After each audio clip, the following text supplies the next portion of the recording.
Welcome to a Women's Brew, where women talk about beer. We're not sommeliers, but in today's episode, we explore the world of barley wines. I'm Joanne, and this is Tori, Ciao. and we're two beer-loving women on a mission to get more people drinking and talking about great beer. Come join us.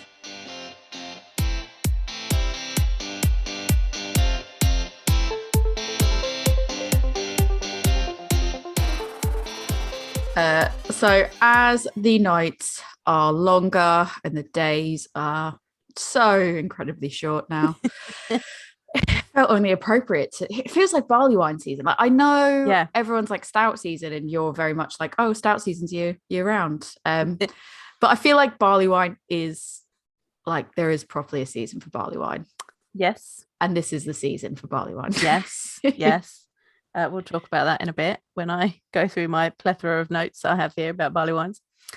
Yeah, I mean, I think this was the one that I don't know if I can't really speak for both of us. I can only speak for myself. This is the one that I was kind of like dreading. Like I was dreading doing this episode because so historically, if we take a look at like what our experiences with barley wine in the past are, I never got on with it. Like really genuinely never liked them. The ones that I had, they were all obviously you'll get into temperature, serving temps and everything, but they all felt like they were like a red wine-ish, where it's like warm and there's like a really heavy boozy warmth to it, which is like that's fine. I can get on with that in some stouts and stuff like that, but it just always felt like it was like I just might as well have been drinking spirits or something like that. And I think that is the thing about it. a barley wine. Like they're not my favorite style.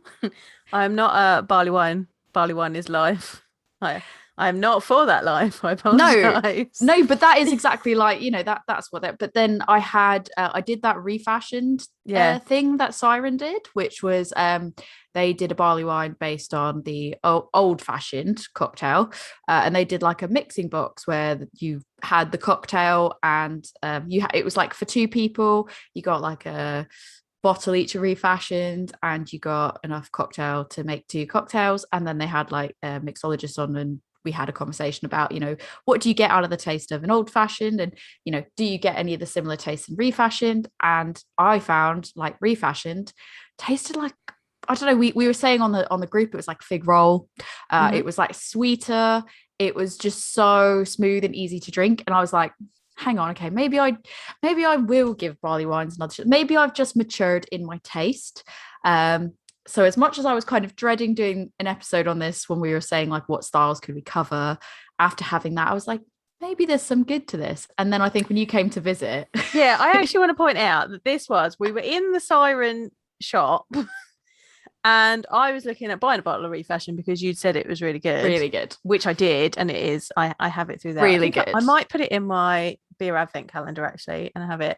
I still have a bottle of it, and it is the beer that I would say single-handedly changed my opinion on barley wine. I've even had like, it's not that it's for anyone that's gonna like, at me and go, oh, it's because it's Siren. Like, no, it's not, because I've had Maiden.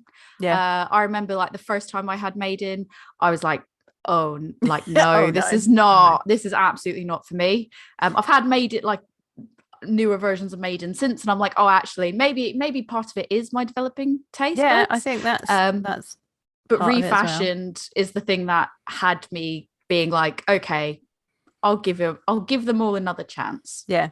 So I was picking up a bottle of that, and then we found Scattered Light, which is a 3-wood barley wine, also from Siren, and we were like, should we do a barley wine episode? Yeah, come on, let's broaden our horizons and do a barley wine episode. And then we went over to Elusive. And we picked up Vibrant Forest Dry the Rain, which is an American barley wine, and we will talk about the differences. And we both happen to just have, and then we both just happen to have one of Loki's barley wines, and we have for today the Living Out Loud chocolate tonka and vanilla barley wine. So those are going to be the ones that we sort of go through today. But I was dreading this because I was like, I don't think I can drink that many barley wines in a row. And then when I came to visit you and we went to, I mean, I'll mention it more when we get to sort of the low-key part of it. And we drank nothing but barley wines and imperial stouts. I was like, okay, maybe I can do it. Not on a weeknight. Not on a weeknight at all. We were going to try to do it together in the same place so we could just share like numerous bottles. But here we are, Saturday night. It's going to be a boozy. It's going to be a boozy evening, I think, and that's fine. That's Sunday fine. tomorrow That's fine. for us. Just before we start, I feel like I'm going to call it now. Yep. I already know that I like the Living Out Loud. Like I know I like that one. So that one I'm not concerned about. The Vibrant Forest, I've got big concerns. Have you? I'm gonna like what are your concerns? What are your concerns? I think it's gonna be just really not my cup of tea flavor wise. I don't think there's gonna be anything wrong with it. I think I'm thinking the same with the Siren as well. Like I think it's gonna be like, if there's a woodiness to it, like I think there might be, or like a smokiness to it, and it's like really super boozy, and there's not like, that's the majority of the taste, I think I'm gonna really struggle.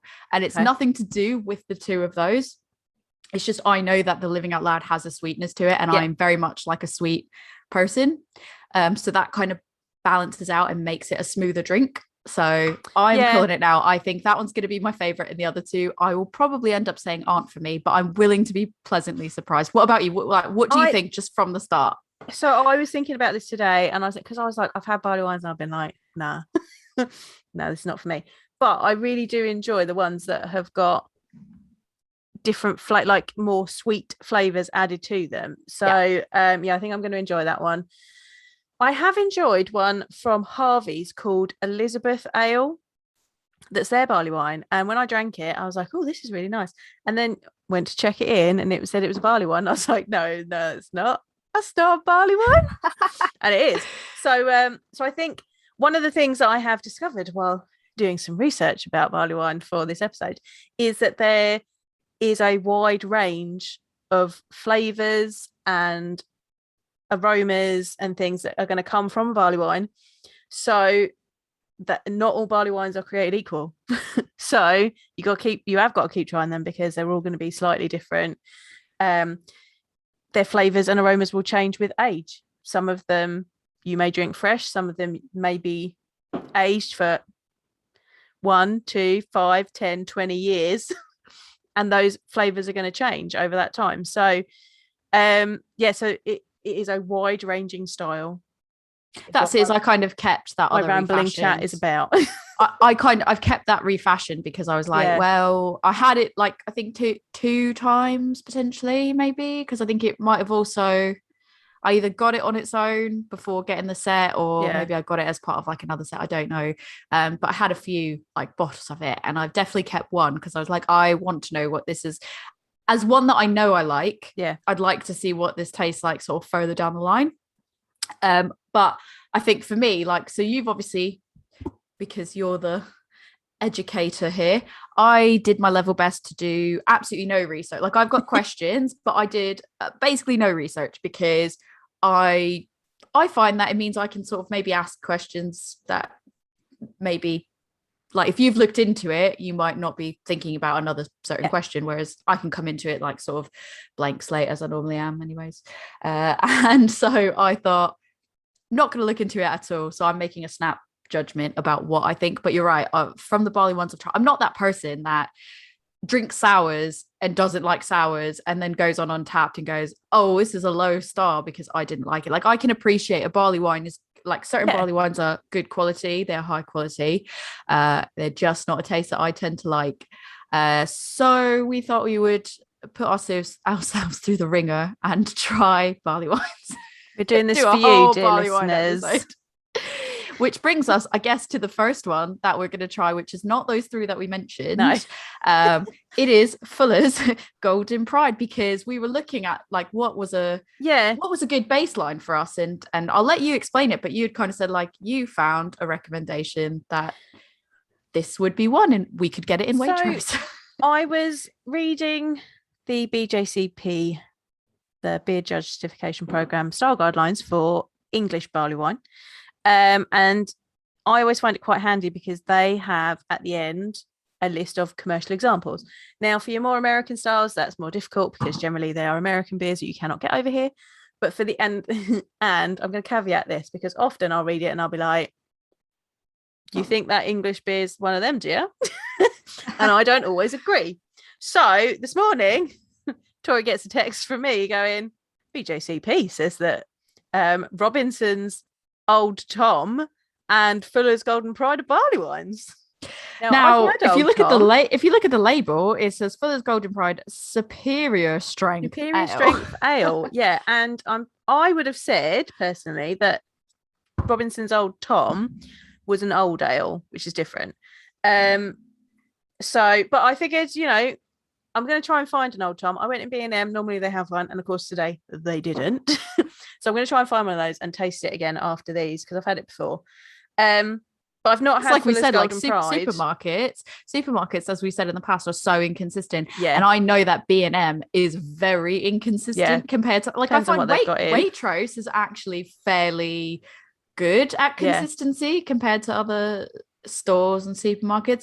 Well, B&M I feel like is the more like the Purge. If you think about films, it is the Purge of supermarkets, where who knows what it's going to have? I don't know. Like, one's going to have one thing, one might have another, and you can't look it up online. You just have to go. No. So despite the fact that I was going near B&M, I was like, I am not going near B&M. I don't want to. So I just went to Waitrose and went with the Fullers. Yeah, because I'd seen that and I knew that they would have one. So we're going to try this because it's supposed to be a barley wine.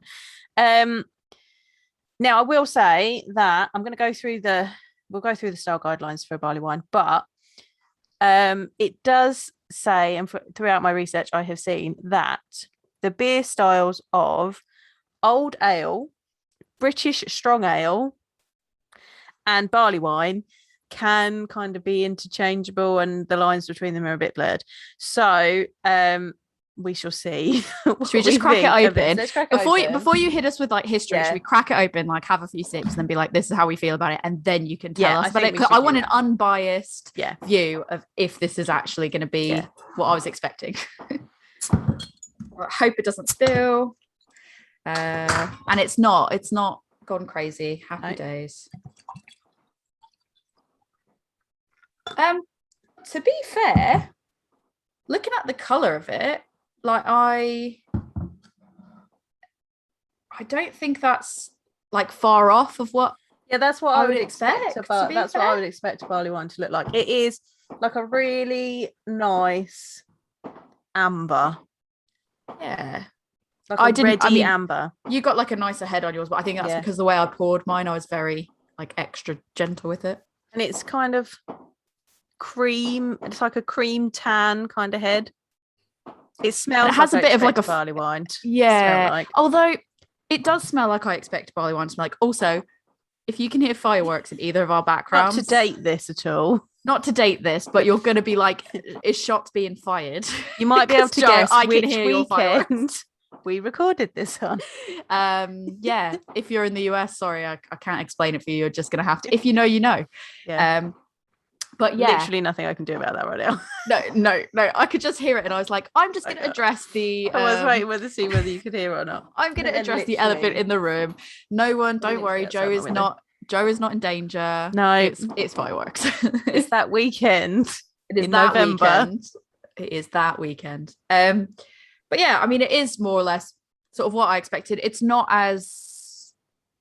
I don't think it's as like boozy in the aroma as maybe I thought it was going to be, but it does have this fruitiness. Yeah. Do you want to say what you expected from a barley wine? I think I expected it. Maybe it's just based on the ones that I've had. I expected it to be a bit more like, I don't necessarily want to use the word like vinous, but like when you have a red wine, like that's what I sort of have associated with. There's like that fruitiness that I am getting from it. But also there is that, like, it's not alcohol burn, but that smell of alcohol. Like, if you know what I mean. If you've ever gone to, like, I've gone to Bombay Sapphire Distillery, and you can go into like where they're actually sort of distilling, and they've got an area where it like sort of pulls out, and you can like, it just has that alcohol smell to it. Yeah. And I was kind of expecting not a full-on version of that, but more of that than what I'm getting. Yeah. So this smells exactly like I would expect a barley wine to smell. It smells like you're getting that kind of cereal maltiness. There's a bit, I'm like getting a bit of marzipan. There's dried fruit in there. Definitely dried fruit. Yeah. Yeah, like maybe a little bit of caramel. It's that like that figgishness. Yeah, like maybe like slightly burnt caramel. Mm-hmm. That's what I'm getting from these. Right. Have you tasted? I'm going in. I have tasted, and I'm just waiting for you to have a sip before I say what I think. I don't mind that. I don't mind it either. My thoughts are, I'm surprised because I was expecting to sort of, especially because it's just like a quite, well, it's not, I wouldn't say widely distributed because it's in Waitrose. It's not just anywhere, but as a supermarket offering, like I just wouldn't have expected. And Fuller's, I expected it to kind of be like not really a barley wine, but tasting it, I can definitely see where that's at. You do get that like dried fruit taste. The first sip, I was a bit like, oh, it's a bit maltier than I expected and a bit lighter than I expected. But actually, 2 or 3 sips in, and I'm like, okay, there you go. And there is the warmth of it, but it's not too much alcohol. Like there's no alcohol burn, but there is a warmth to it. More so than I expected.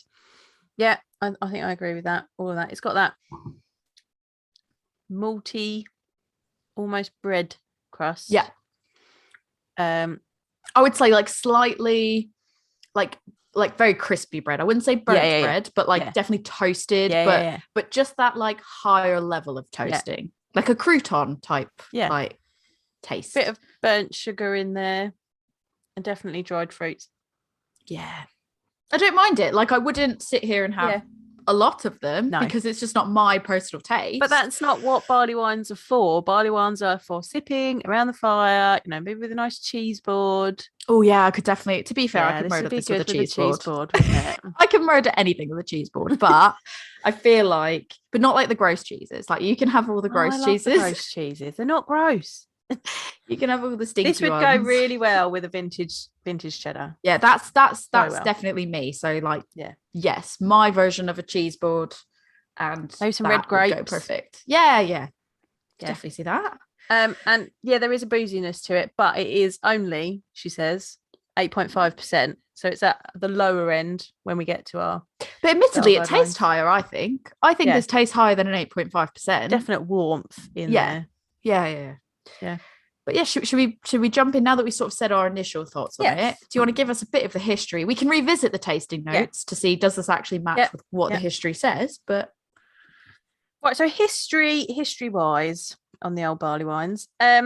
So really, a barley wine is usually the strongest ale offered by a brewery. It should be coming in between 8 to 12%. So because that is more akin to the alcohol content of a wine, that is where barley wine came from.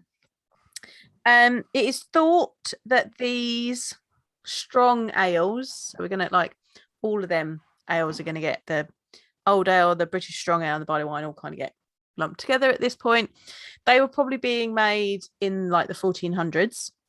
And this coincided with the use of hops because you're getting a lot of malt in there, but as soon as you've got a lot of malt, you're getting a lot of sweetness. So you do need some form of bitterness to balance that out.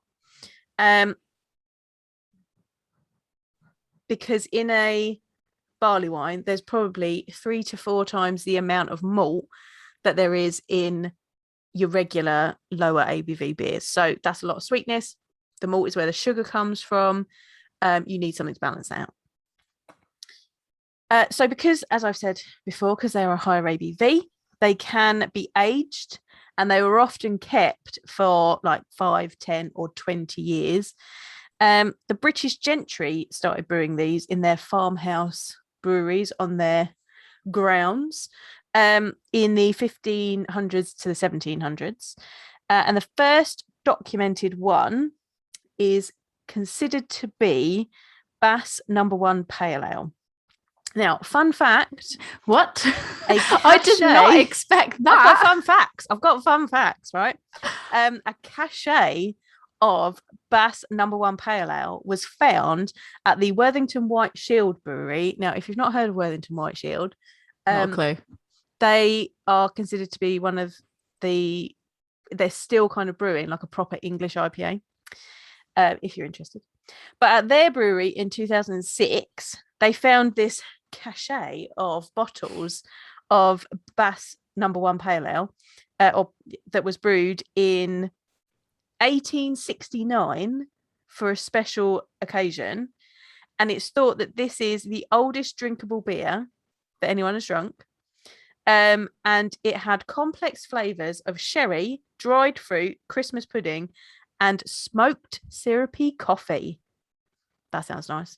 That's so, like, the Christmas cake, like that whole thing, like, like I could take or leave that. Like sherry, I could take or leave that. Like that's not, sometimes for me that's too much. But then when you said like the coffee, I was like, yeah, I thought you'd like that. All right, okay, I could get on board with that. That's gotta be so interesting to try that. Do you think they were totally like shit in a brick, being like, what is this going to taste like? Like when they actually start going, ooh, we can drink this. Like, do you think they were thinking like, oh, I wonder if this is going to give us like an upset stomach or something? I don't want to tar people with the same brush, but I reckon it was a bunch of dudes and they just dared each other to do it. Probably. Like, I feel like we would have been very cautious. Like, oh, should we do this? Someone else would find it and they'd go, bet you won't drink that though. Yeah, I reckon that's exactly what happened. Bet you won't drink that. And I think because there was loads, like you could just like pop the lid off one and be like, neck that, mate. Yeah, and like, well, I guess the thing is, we played this game when we moved house, the last time we moved house, and it was the clear out the liquor cabinets of like all the old stuff. There was like mead bottles, there was like old ciders, there was like these things that we had kept for like so long that were they're probably gone off, but now we're curious of what they taste like. So we were like, we don't really want to pack them and move them with us. So my husband thought like, well, what if we just like try a little bit of all of them? Just hope we don't get ill. So I bet it was like that. I bet they played that game as well, and they're like, because we just did what's the worst that happens? You feel a bit crap and then you get over it. Like, it's not going to make you, it's not going to kill you. So they probably thought, it's not going to kill you, let's just try a bit. Historic, isn't it? Yeah. So going back to our Bass Number One, I've got some varying dates in my research. But it's thought that one was first called a barley wine in 1872. But in 1854, the brewers of this beer, Bass, Ratcliffe and Gretton Limited, released this beer. It's still occasionally produced for Canberra beer festivals, apparently. And it was under the trademark of a red diamond. That is the second trademark ever to be registered in Britain. And the first one was the Bass Red Triangle that's on Bass Pale Ale. So, you know, Bass got in there with the first ever trademarks of things. Bass Number One, now called barley wine, other than not pale ale, was in production almost continuously until 1995. And it's thought that when that stopped being made, that was pretty much the end of production of English barley wines at any sort of scale. Now, obviously, we know that craft brewers brew them now, so there are, you know, smaller scale ones are produced, but not on the scale that Bass Number One barley wine was being brewed at. I guess, like, we could say Fuller's kind of I guess we could say Fuller's they kind of doing do that. A fair scale, I would have thought. Although if it's just in weight, like, I don't know what their scale is like. I don't know how much they're actually doing of it. But I mean, if it's Waitrose, it's got to be a fair scale. Yeah, that's it. It's like, it's probably a fair scale, but then also, like, I don't think I've really seen it anywhere other than Waitrose. So it's like, if it's only Waitrose, you know, don't know. Interesting. But it does say award-winning ale on it. So this is it's not too bad. It is getting very Christmas cakey. Yeah. And I'm not a Christmas cake fan. No, I'm not a Christmas cake fan. So I don't like dried fruit. Like, dried fruits freak me out. I think it's like a texture thing. Really? You don't like sultanas? No. Do you know what sultanas are? Yes, I know they are. I absolutely hate the I despise You hate sultanas? Them. Yes, raisins, sultanas. I don't like raisins, but I love sultanas. They just freak me out. I don't know. My husband's like, you love sweet things. Shrinkly. I don't know. It's a weird texture thing, I think. Yeah. But he's like, you like sweet things, and do you like dried cranberries? No. Oh, No, I like cranberries. I like okay. cranberry juice. It's not that I Yeah. don't like the taste of cranberry. Yeah, I yeah. just don't. Yeah, like grapes. Don't like raisins. Oh, Dried interesting. dried apricots. Don't Interesting. like that. Don't like. It's just the dried stuff. I think. Mm. Not a fan. Things that you learn on the A Woman's Brew podcast about each of I us. get freaked out by dried fruits. Do you want to know a bit more about how barley wines are made? Yeah, no, would love to. Enlighten me. Sure. So obviously because they are quite high ABV, you're going to need to use a lot of malt. And sometimes to get the really high ABV, there are different ways that they can do that. They've also had different nicknames over the years, and they have been designated with K's and X's. So you could have it called KXXX or XXXX, depending on the strength of the brew. And the numbers and descriptors were interchangeable depending on which brewer was labeling up the beers at the time. But they could be called double, double, strong, stale, stock, old, or barley wine. I'm just picturing the guy that's like probably had like a few barley wines, and he's just like, fuck it, call it stale. It's not my favorite one. Yeah. Let's just call it stale. This one's let's call it stale ale. KX. And he's just like, yeah, let's go with it.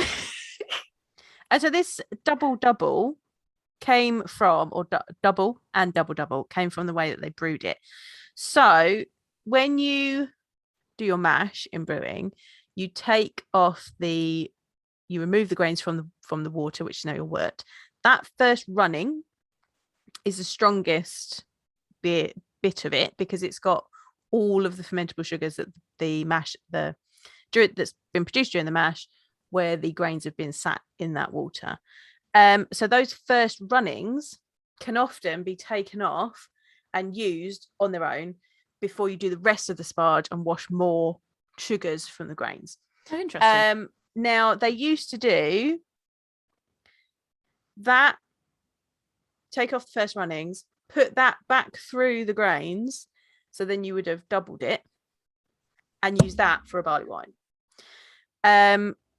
You can then do it, take it off, put it through without adding any extra sparge water. That's called double. So you've got your double and your double. There was also some techniques where they would blend. So they would have their first runnings.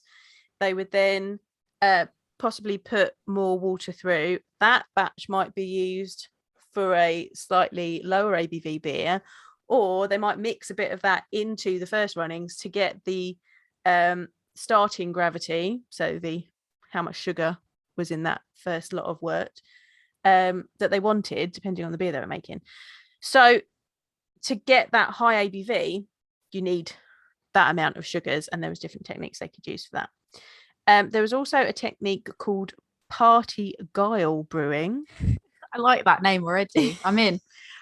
But I will say, when you were saying the runnings, I just wanted to say like the runnings of the wort. Like it could be an event, the runnings of the wort. But this party guile sounds even better. So party guiling is where you take the runnings of two or more beers and you blend them together, or so you take the first bit and then you sparge another bit and that's used for another beer, or you blend them together. It's thought that not many places do that anymore, but Fuller's still uses party guile brewing, not only for probably this beer, but also for their extra special bitter, their London Pride, which is a best bitter, and their Chiswick bitter. We had their extra special bitter, didn't we? Yes. Well done, Fuller's, for your party guile. Yeah, so they still do it like that. So then I've got so many good fun facts. This one's really, you're gonna like this one. All right, so pepper them all through, because we don't want to like go like all the fun facts, and then you're like, I'm out of fun facts by like second beer. I mean, I'll have some more, but this hit me with a fun fact. Really good. This I one's love really facts. Good. So because these brews are obviously very strong, there's a lot of sugar in there. The yeast has got to do a lot of work to eat it all and produce those high levels of alcohol. The yeast can get a little bit tired. And so, sleepy. It gets a little bit tired. And sometimes you either need to pitch a bit more yeast in to get it going, or you need to rails it. So one of the ways that they used to rails tiring yeast, because remember, back in the day, these weren't in big stainless steel fermenters like we have nowadays. They were in actual barrels. They would get the barrel and they would roll it. And they would just give it a little roll around the brewery and then it settled back down again. And that way you just gotta take your barrel for a walk. Yeah. Yeast has got a bit tired. Let's take the barrel for a walk and wake it back up reckon again. like people probably back in the day we used to have like barrel races or something like that. They'd be like, who can push We don't want to do it too quick. You don't want to scare the yeast. But then maybe that's it. It's like a roller coaster for yeast. Hands up, everyone, we're going round. Or then maybe that's part of like the challenge. Like they're like, roll it, but not too fast, but also get it across the finish line first. Like that's part of the challenge. I think like that probably happened. I'm gonna guess like that's a thing. Don't fact check it, but I'm sure it was probably true. I'm sure it probably happened. Don't fact check us. No. But yeah, so those are my facts about barley wines, English barley wines. Did you say serving temperature? Did I miss that? No, I did not say serving temperature. Okay, I was like, I did not. Did I say that? No, because we have not got into our style guidelines yet. Right. The style guidelines, according to BJCP, for an English barley wine. So in colour, it's going to be gold to brown, which is 8 to 22 on the SRM scale. I think let's do a check. I'd say our golden pride is in about the middle of that, I reckon. Yeah. It's going to have a moderate perceived bitterness, which is 35 to 70 IBUs. So you could have 70 IBUs, but it's not necessarily going to taste that bitter because obviously that bitterness is balancing out the sweetness of the malts. Yeah, that's what I learned when we spoke to JD about like the honey beer for Wild Weather. It was very much like, you might have something that's quite high for the bitterness, but actually it's just because if you have something really, really sweet, you don't want it to be too sweet. So therefore, on paper it looks really bitter, but it doesn't taste really bitter. That's the difference between actual bitterness and perceived bitterness. Its alcohol level should be high to very high, which is 8 to 12 ABV. Maybe sometimes even higher. Yep. I can demonstrate that. End. Yeah, so at the lower end, this one. Its serving temperature should be 10 to 12.7 degrees Celsius, which is 50 to 55 degrees Fahrenheit. And the preferred glassware is a snifter glass, kind of like a brandy glass, which, if you look at it, that would probably pass for some brandy.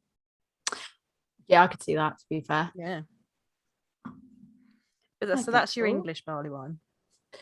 I would say on this one, like the bitterness is maybe slightly lower than what I would expect based on the style guidelines, but not by much. Like there is that middle ground of bitterness, but I think it's like slightly just lower. I think that comes from like the kind of burnt sugarness as well. And to be fair, I think mine, it also could be that mine is slightly colder probably than where it needs to be, because with this one strong ale, I was like, I don't know if this is a fridge one or a chilled one or what. So I sort of let the other ones become more chilled, and this one I kind of kept in the fridge. So potentially when it gets warmer as well, that might obviously have an impact on that as well. Don't know. We'll find out when I go back to it later at the end of this episode. Yeah, right. Should we try another one? I think so. I think I've it's fine. It's a good style, I think. Yeah. It's a good example, but I do think that I am ready to move on from it. Should we try next? American. Let's go American. We've done our UK. Let's go American. Let's go Vibrant Forest. So I've got a fun fact. Right. Hit me with it. So in the UK, we write it as barley space wine. Yeah. But in America, they do barley wine, one word. Which is funny because so this Vibrant Forest Dry the Rain, it's an American barley wine, but it's barley space wine. So I mean, it's not very authentic there. Should be American barley wine, or one word. My glass is so dirty. I think this is dark enough that I can't notice. Oh, this definitely. So looking at this, it's got a red. It looks red. Like it doesn't. I wouldn't even say amber. Holding it up to the light. and it full on is red with a foamy beige head, I would say. Mine's a bit yellow. Yellow? Yeah. Mine definitely is beige. I'm getting chocolate off of it. Me too, but I'm not mad about it. No, I'm not mad about it, but I was not expecting chocolate. I was worried of like, oh, I bet this one's going to be like really like red winey or something like that. But it has a bit more, and I wouldn't even say cacao chocolate. It's just straight chocolate. There's a bit, I'm getting a bit of vanilla as well, to be fair, like a chocolate and vanilla. I'm thinking I'm getting a touch of like tobacco smoke. I'm going in. I think I've even maybe got a slight bit of nuttiness in it, like just a very, very subtle, like a hazelnut or something. Oh, hold on. I want to take a sip. That was smokier than I anticipated. Kind of tastes a bit like root beer, but like a more alcoholic root beer. Yeah, I can see that. I can't really explain root beer other than just root beer. Like I'm getting a touch of aniseed. Let me see.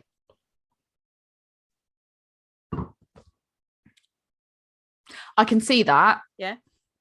I can definitely see that. I can validate that. I would like to know a bit more specifically about American barley wine. But first impressions for me are that I'm not sure if it's my taste. Like it's not necessarily a taste that I particularly enjoy. This is the type of barley wine that I don't necessarily enjoy. Yeah. But I would be interested to hear sort of like what makes an American barley wine different from a British barley wine.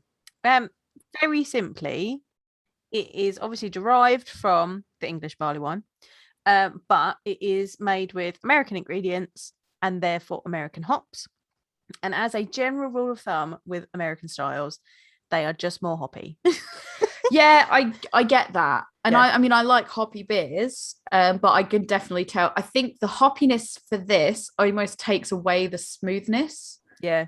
That like the Fuller's had a bit more of like a smoothness to it, whereas this, I don't think it's necessarily just the hoppiness. I think there's a smokiness and a hoppiness to it that makes it more of a challenge to drink for me personally. But I think I know like so many people that would enjoy it. Yeah. There's nothing wrong with it. It's strictly my taste buds and not being a massive fan of this style of barley wine because I like sweet, and there's definitely, I can see the medium level bitterness in this for sure. It's definitely more bitter, and those flavors that are coming through, it doesn't have that dried fruit taste to it that has that sweetness. So I can tell you why that is, because I've just been reading the can. I didn't read the can. And it says, they say on the can, this is a dark American barley wine, because of course you can get the slightly lighter ones. This is a darker one.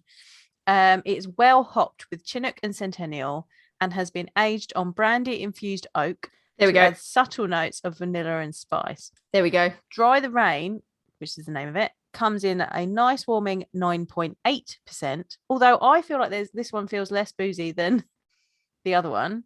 I'm not getting that warmth at the end of it. I am. Oh, are you? Maybe I've just got used to it. I definitely am. But I think it doesn't taste the gap. So this is being a 9.8 and the other one being an 8.5. The gap doesn't taste as wide as it is, if that makes sense. Yeah. And fermentation with a neutral ale yeast allows the combination of different caramel malts to shine through. So the reason you're not getting that dried fruit is because that dried fruit comes from fermentation with an English ale yeast. English ale yeast adds fruity esters. This has used a neutral ale yeast, so you're not getting those fruity esters in it. That makes sense for sure. But I mean, it has that vanilla that I mentioned, like in the smell. When I said there's like vanilla and chocolate, it had that vanilla. And I think the aniseedy spice that I'm getting is from the brandy infused oak. Yeah, I mean, when I said like root beer, I think that kind of encompasses a bit of the oak as well as the spice as well. Because root beer, I guess you would describe root beer as spiced. Yeah. So yeah, I can definitely get all those flavors, like the brandy piece of it. Like I can definitely, that warmth that I'm getting off it, I can definitely see that as like a brandy warmth. Yeah. I think if those flavors sound really good to you, I think that you like, I didn't necessarily taste the vanilla as much. I smelled it, but I didn't necessarily like taste that as much. But the rest of it, like, all definitely there. And if that sounds really good to you, I think that you'd really enjoy it. I know so many people, like, I feel like this would be a good one, like you said, to sit by the fire and have on when you're really cold and you just want something like a nice winter warmer, sit by a fire and have this. If you're a person that likes brandy, I think you'd really like it as well, because it strikes me as that like same demographic, taste bud wise. So I think I might not finish this whole can on my own, but I think my husband would probably quite like it, to be fair.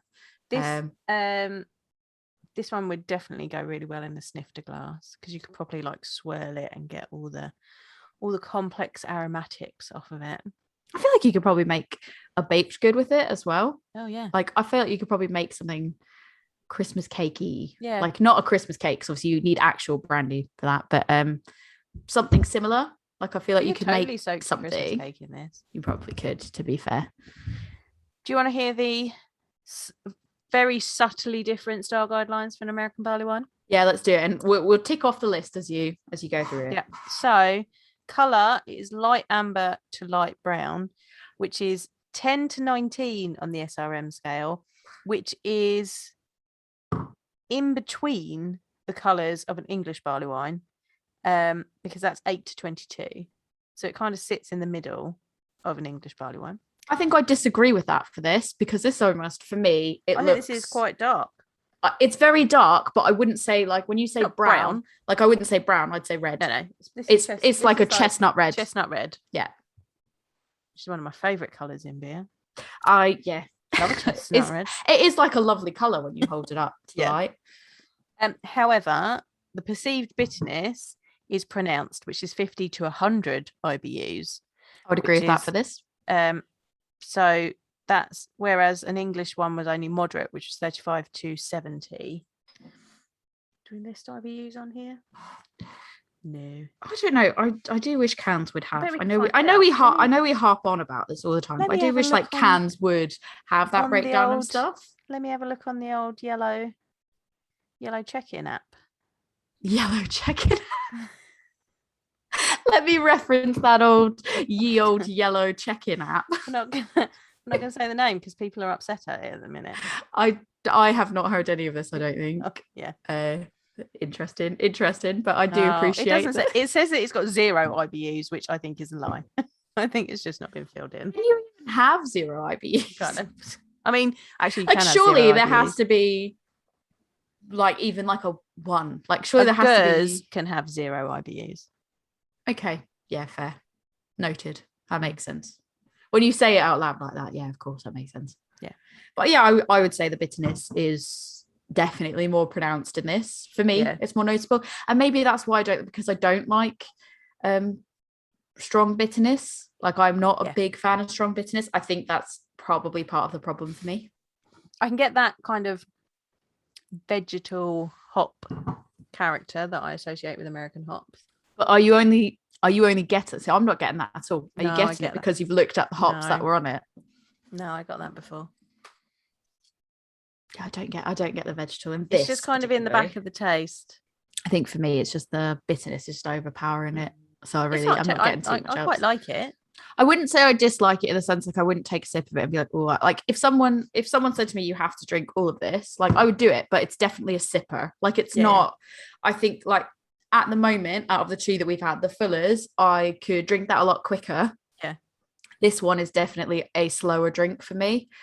It's more of a challenge for me, just based on my preference of what I enjoy. So I think barley wines are generally challenging beers anyway. Yeah. I would agree. Yeah, I would agree, and that's why I was dreading this episode.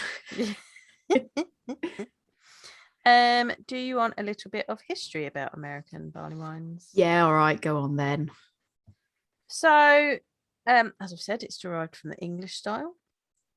It is thought that the first American craft beer version of a barley wine, of American barley wine, was made by Anchor and was the Old Foghorn, and that was first brewed in 1975.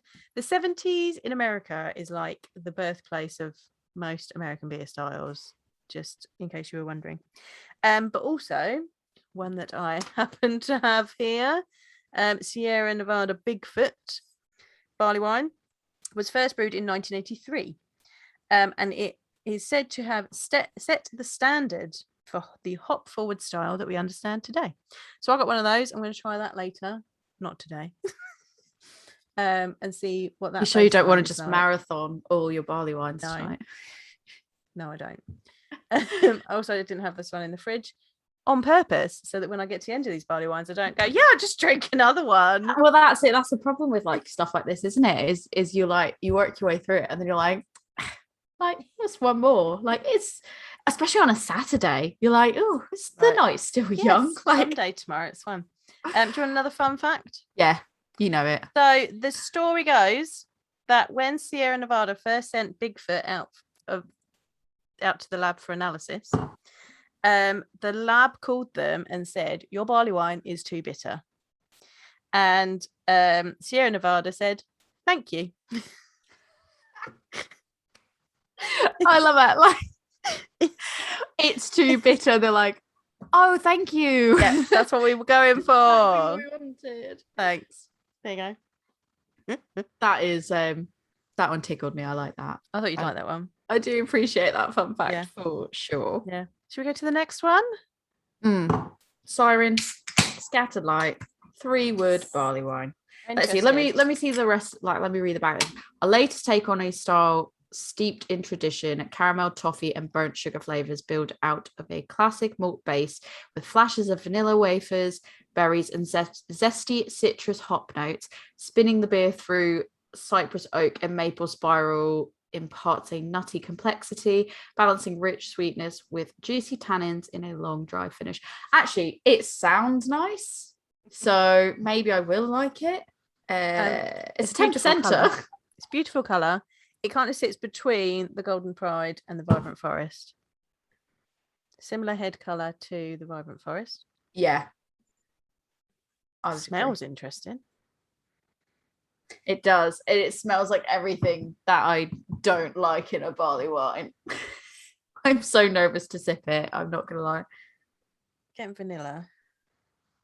I'm getting fruitiness. Yeah, there's definitely fruitiness. Like I'm definitely I'm getting those juicy tannin smells for sure.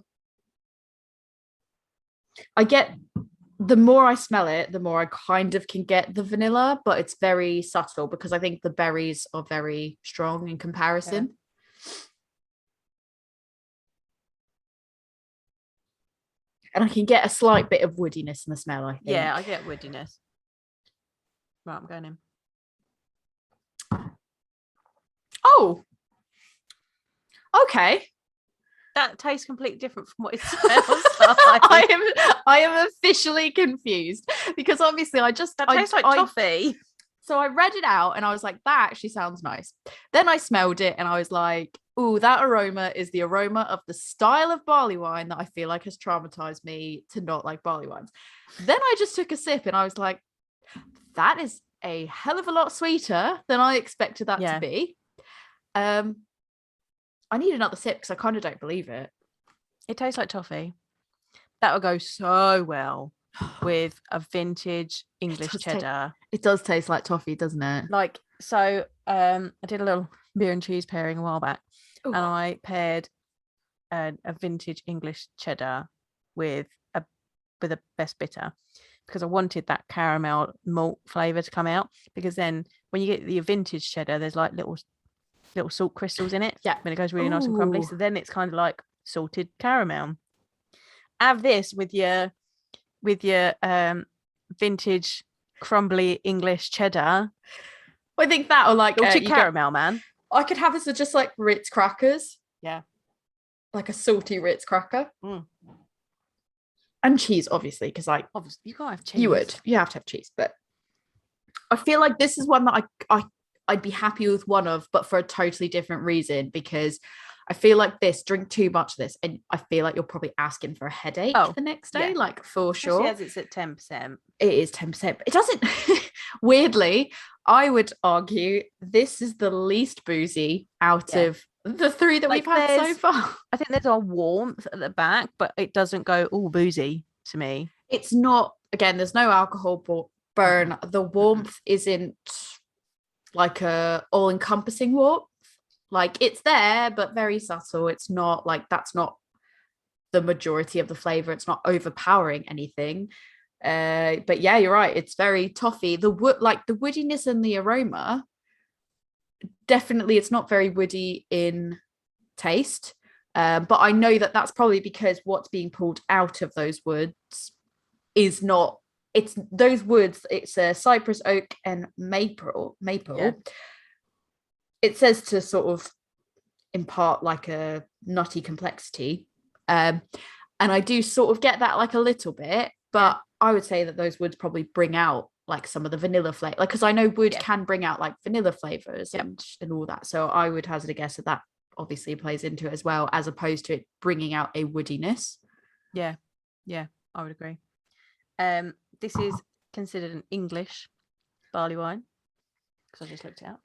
It's surprisingly good. I'm gonna try. The aftertaste does have like a vinous, like winey wine-like quality to it, but is very, the upfront is very sweet, and I appreciate that. There are similar notes in it to the Golden Pride. So right, hang on. I'm going to do it now.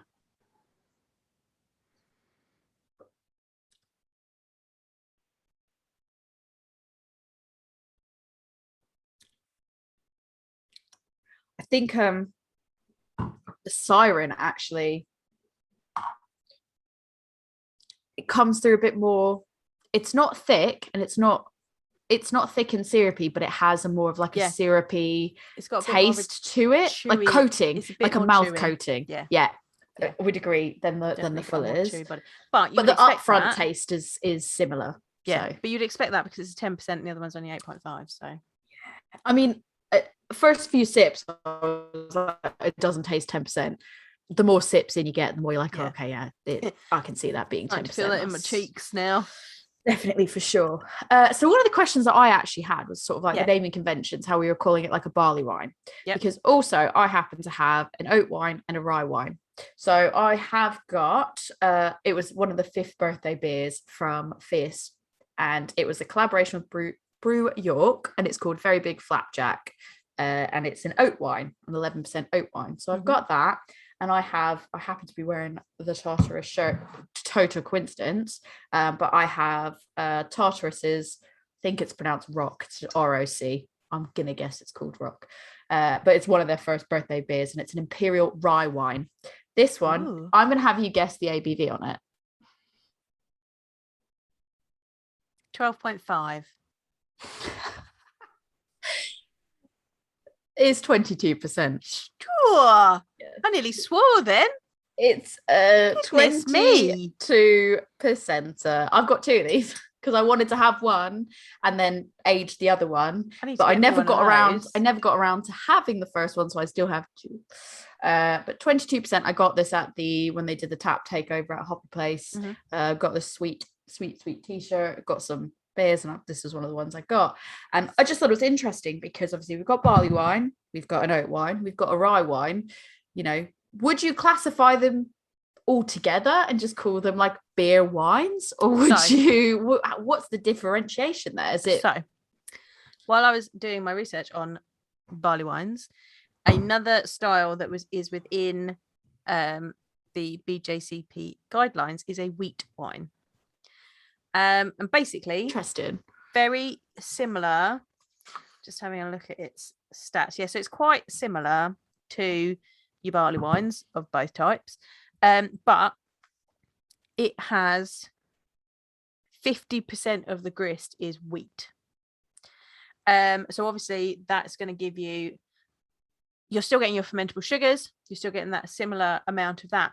But it's going to give you a bit more of a fuller, chewier, creamier texture because you get more protein from wheat.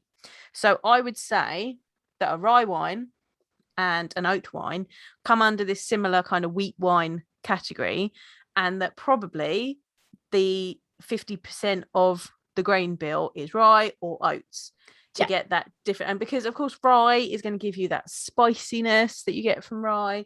Oats, you're going to get more creaminess from them. So it's the different things that craft brewers can play around with different with different malts to produce different things. Interestingly, with a wheat wine, it does say in the style guidelines that even though it has, even though it's a wheat beer, it isn't similar to like a German wheat beer, to like a Weiss beer or a Belgian wheat beer.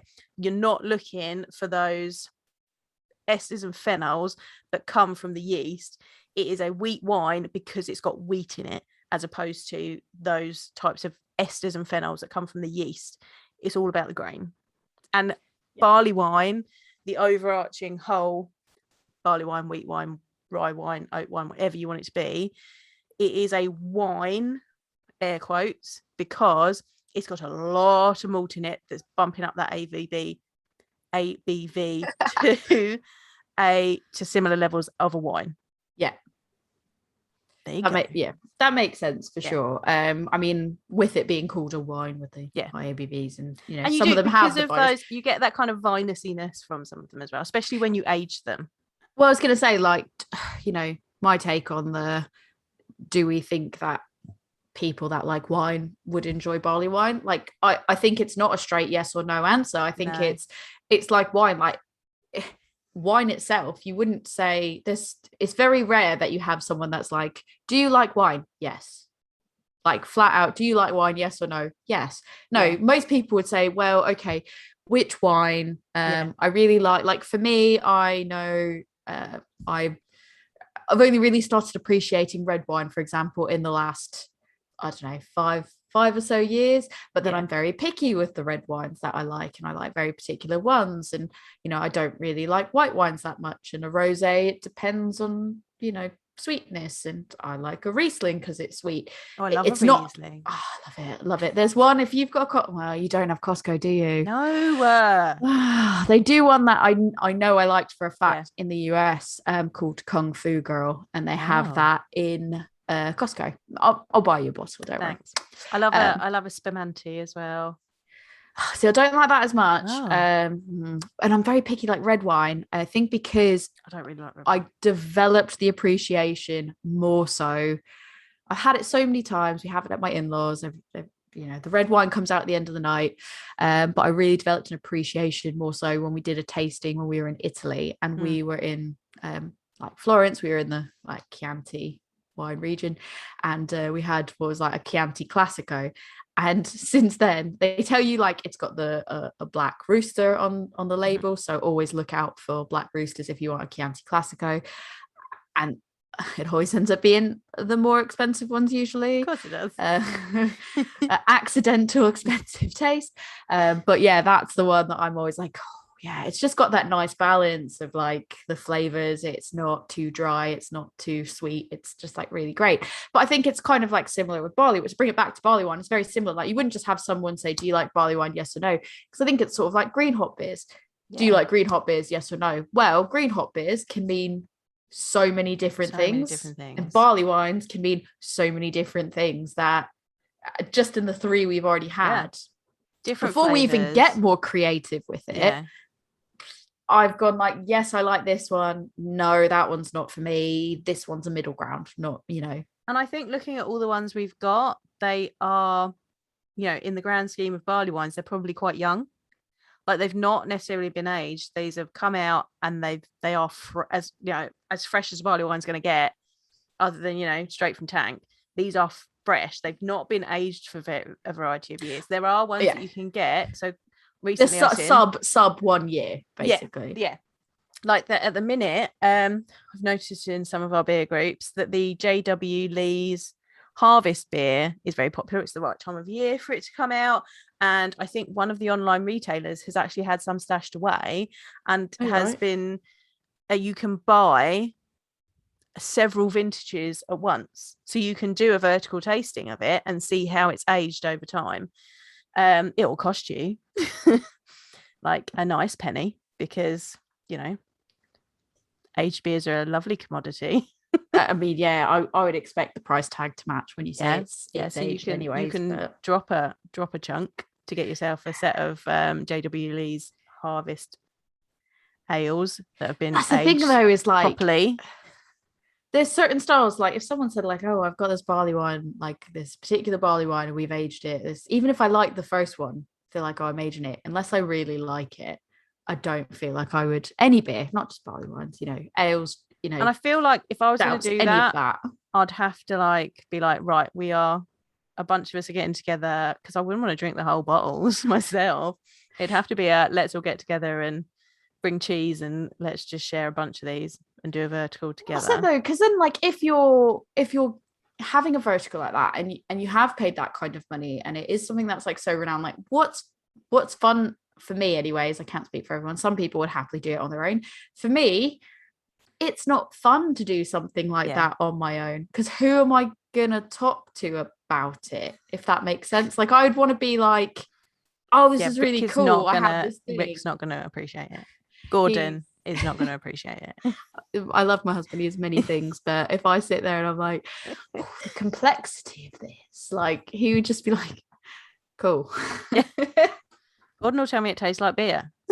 To be fair, like Rick, even though he does the like it, if I ask him, I say, oh, it tastes like beer, if I really push him to go like, what's the taste like, he will tell me. Or if I usually he'll get mad if I say, do you taste this? He'll be like, let me taste it on my own. But it is very much like he doesn't want to sit there and have a conversation on like the complexity of this barley wine that I'm drinking. He's just like, if I really push him, Gordon it's good, it's bad. No, like, yeah. But I think that's part of the experience, to be fair. Like, I really enjoy that, and that's why I like doing bottle shares or going and meeting up with people to have drinks somewhere when I know something important's going to be on, because like I want to have that shared experience, or when we both get a beer and I'm like, oh, let's drink it at the same time, because it's nice to talk to somebody else about it. It also helps, like I think, validate when you're like, oh, I think it tasted like this, did you get that? And then the other person is like, yeah, I got that. Then you're like, okay, cool, I did, I was on the mark with that. It definitely helps, I think, in that sense too. So can't imagine spending that kind of money and then being like, yeah, it was me on my own. Don't think I'd like it. I like this one. I like this one as well, but it's a toss up between, I think, this one and the Fullers. And I only say that because I think the aftertaste of the Siren one is more strong and pronounced, I think, than the Fullers. The Fullers kind of stays smooth throughout the whole thing. Yeah. Whereas I think the Siren becomes a bit more, I don't want to say sharp, because in terms of like beer descriptors, sharp's not really the right word for it, but it becomes a bit more intense, I guess, in the aftertaste, more so in the drinking. So I think that while I like the complexity of flavors in the Siren, I feel like I could more easily drink the Fullers, if that makes sense. It's less complex, it's less exciting per se, but it makes it easier to drink in that way. But yeah, I'm curious. I want to pass that on to my husband and see like what he thinks about that one, because I think he would actually like that one quite a bit. But I'm really excited to get on to low-key. So should we low-key? So this is an example of what can happen if you add all sorts of flavors, Tonka, to all sorts of Tonka and flavors. So this one is categorized as a barley wine other. I would hazard a guess because of the adjuncts in it. Yeah. So yeah, the one that we both have that we're going to drink now is the chocolate Tonka and vanilla. Yes, you said at the beginning. But I also have, so there was like a set of them that came out all at the same time. And I got them not for this one, but I got it because I wanted this bad boy, which was PB&J. chocolate Tonka, obviously, PB&J. Yeah. And I was like, PB&J, yes, I am in for it. Like, I am living for it. Let's do this. And then I got the set because not only was there that, but there was also the chocolate Tonka and coffee. Yep. And I love coffee. So went for that one 100%, which we just ended up both having the vanilla. So I think I've got all three. Do you have all three? I think I've got all three. Yeah. Well, we're going to have to save the coffee for something else, I think. But that's a good idea. Yeah. For something else. But spoilers. But I think, this was a good choice. The PB&J, I'm just like, I need to save that for the right moment in general. So we had an interesting conversation about that, didn't we, with Rich from Boutiliers. We did. I'm going to even use my Boutiliers glass. A fun fact about how they get the PB&J flavours into the beer. It's tea. I just don't I don't understand. So the Kent and Sussex Tea Company make a tea that is peanut butter and jelly. Right. And you cold brew it and add it to the beer before you bottle it. However, they've decided they can't do it anymore because it has actual nuts in it. And so they don't want to make beer that people with nut allergies can't drink. That's fair enough. I think that I can understand, like, you don't want to be exclusionary if you can help it. Yeah. This smells, so just to cover the smells here, and I think like it's mainly the tonka that comes through in the smell, because it's got this like spice quality to it, almost like a cinnamony, like not quite cinnamon, but spiced Christmas cookie type. Tonka always kind of comes across as marzipan-y to me. Yeah, so for me it comes across as that, but combined with a bit of like spiciness. So, and have you got any head? No, mine is lightly hazed. It's not quite as clear. The other three were like bright clarity. This one's lightly hazed. It is a much lighter amber than the others. It's got no head already because I know I like it. I just went right in, and it still tastes as beautiful as when we had it. So, we had a bottle of this. It's got lovely legs. Oh, see, I don't have that on mine because I've got no head. I've got nothing. You can still see the legs though.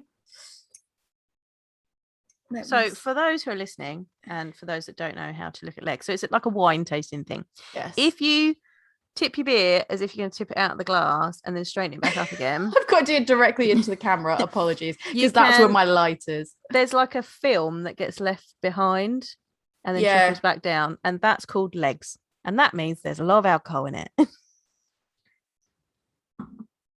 It's difficult to see on my glass because 10%. I definitely have fingerprints all over it. So, not ideal. I got it all fingerprinty, but yeah. So we had this together. Oh, I think it's so smooth. Yeah, it's so easy drinking. Easily probably tastes the lowest ABV out of the bunch. Yeah, I would agree. For the highest ABV, it tastes the lowest ABV. Yeah. When we had this, we had it at Sadler's in Faversham for the soft launch of the Boutiliers opening of that was going to be their tap room, I guess. Restaurant bar. Like, would you call it a tap room? Because it is kind of, but it's restaurant bar tap room. Yeah, restaurant bar tap room. Highly recommend it. Yeah, it's lovely. Such a good spot. The food, especially if you like Mexican food, so good.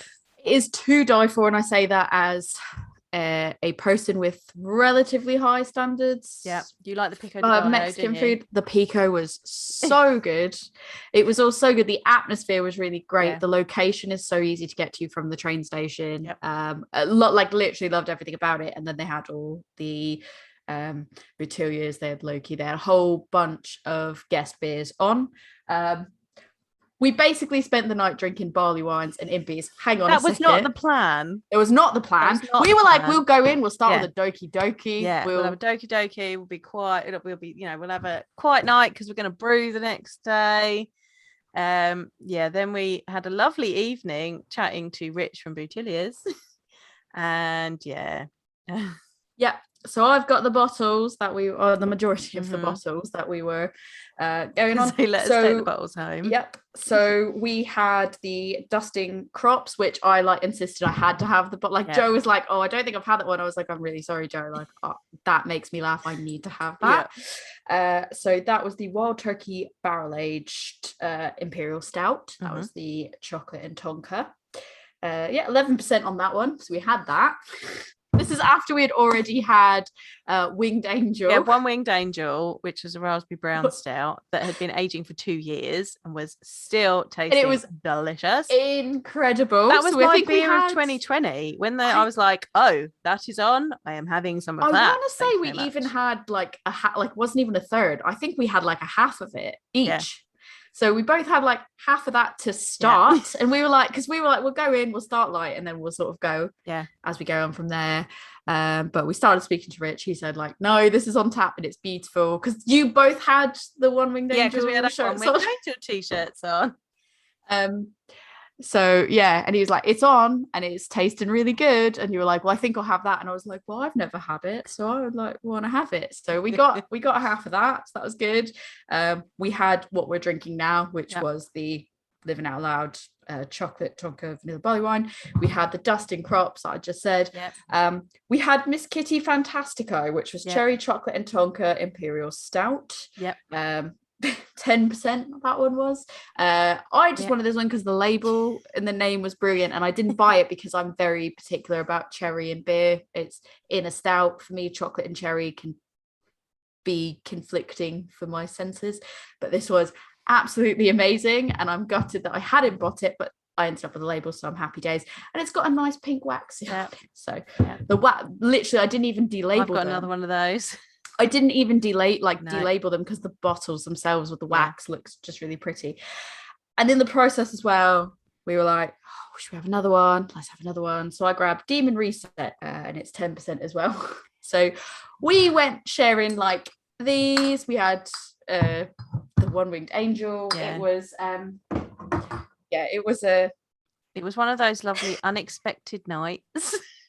And then we say you're gonna go and do something, and then you go completely opposite way. Like, we'll work our way up, but it was great. But then we had the best time because we had like such good conversations with Rich. Like it was amazing conversations. Had such a good time, such a good experience. That we'll probably never be able to replicate again in that sense. But it was really great. And then to the point that the next day when we were brewing, it was very much I packed all these beers that we could have while we were brewing.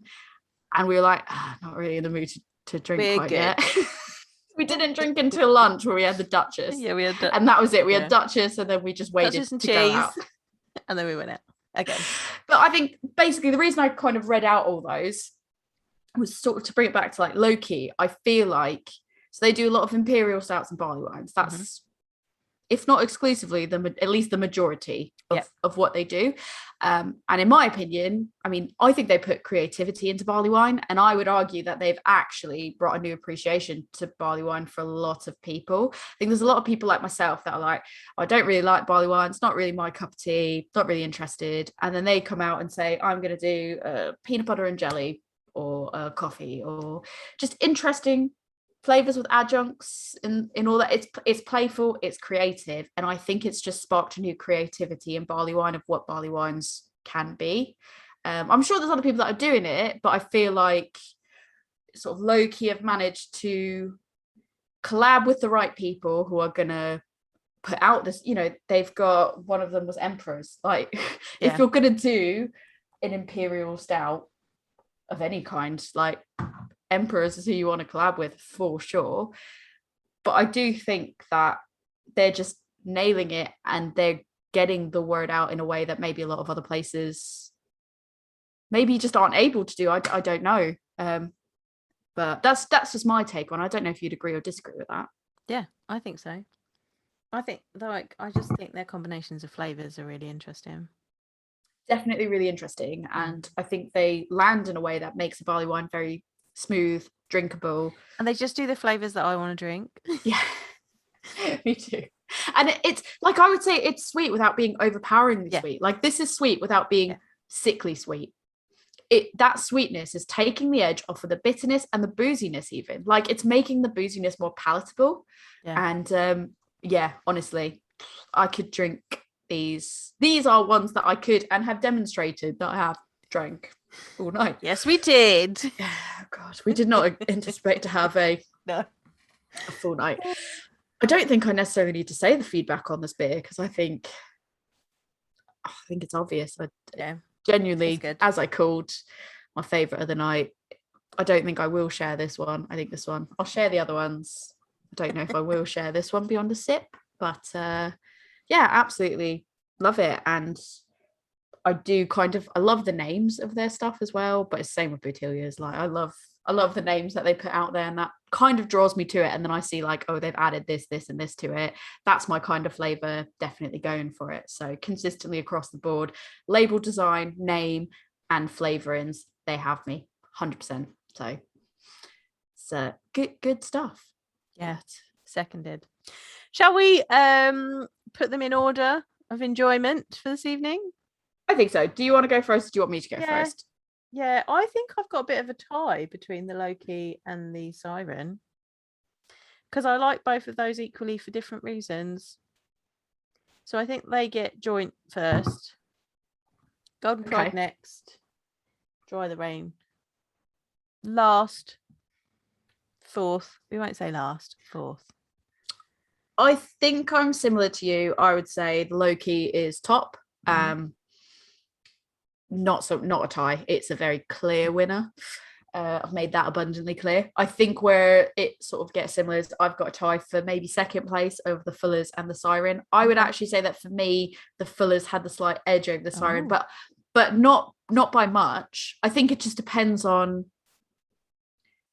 either one could have the edge depending on what it is. So if I'm looking for something that's more complex in flavor, more interesting, 100% I'm going with the Siren. If I'm looking for something that I just want to easily be able to drink, it's going to be the Fuller. That lack of complexity makes it easier. And then I think at the bottom, unfortunately, it's the Vibrant Forest, but not because it's a bad nothing beer. To do with the quality being bad or it being bad at all. It's strictly because I think that's what a lot of people like from barley wines. Yeah, it's what has put me off of barley wines is that intense. Yeah, it's very intense, and I would only want a little bit of it, maybe with some food to kind of. To be fair, I think there's a chance that if we had cheese or snacks or picky food with it, I might turn around and go completely different. Actually, I'm enjoying it more, but strictly on their own, that's how it would all rank for me. I mean, saying that, as I said, we've explored a bunch of these. I think I would keep. Obviously, I keep buying them. Keep buying barley wines from. I need to get a rye wine. Yeah, I think you should get a rye wine, and we can have like a quick, I don't know, Instagram live or something of us drinking a rye wine and oat wine if you can get one. But interesting stuff, I think. Yeah. And it's just shown that there's so much variation in a barley wine. I had always thought like a barley wine was one thing, and that one thing was similar to that Vibrant Forest. And then, like I said, once I had that refashioned, I realized actually there's more to it. And then since having low key, I was like, this is a whole open, Pandora's box is open. It's limitless what we can do here. Yeah. And again, none of these are aged. So you're not getting that. When you age a beer, the malt profile shifts and you get more of that dried fruit, sherry, caramel in there. Like none of these have done that yet. So it'd be really interesting to see how that develops. I'd be interested to see as well. Maybe one of these times I'll have to buy, 2 of one low key and see how it ages, because I would also love to see how a barley wine with adjuncts, like how that ages in comparison to just a straight.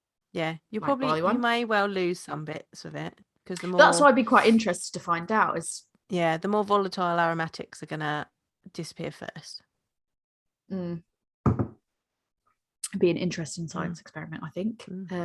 But yeah, I guess let us know where you stand on barley wines. Like, do you love them? Do you hate them? Have you just not found the one that's right for you yet? Or is there one that you think you would hands down recommend to anybody and everybody?